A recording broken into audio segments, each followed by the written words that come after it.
Hepinize tekrardan merhaba arkadaşlar, ben Mert. Bugün sizlerle birlikte General Mobile Android One'a nasıl zil sesi yükleyebileceğimizi göstereceğim arkadaşlar. Bu sefer oyun videosu değil.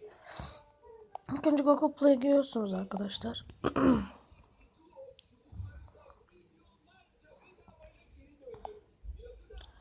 Arkadaşlar buraya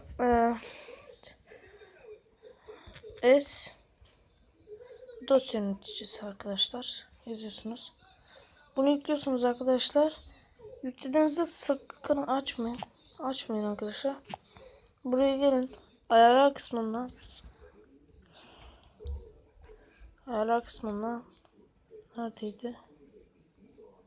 Ses. Heh. Arkadaşlar sesi saçım dağılmış ya.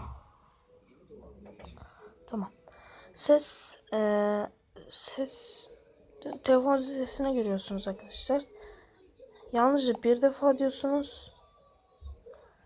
Hangi dosyadaysa artık arkadaşlar orada. Arkadaşlar bugünlük bu kadar. Kendinize iyi bakın. Hoşça kalın.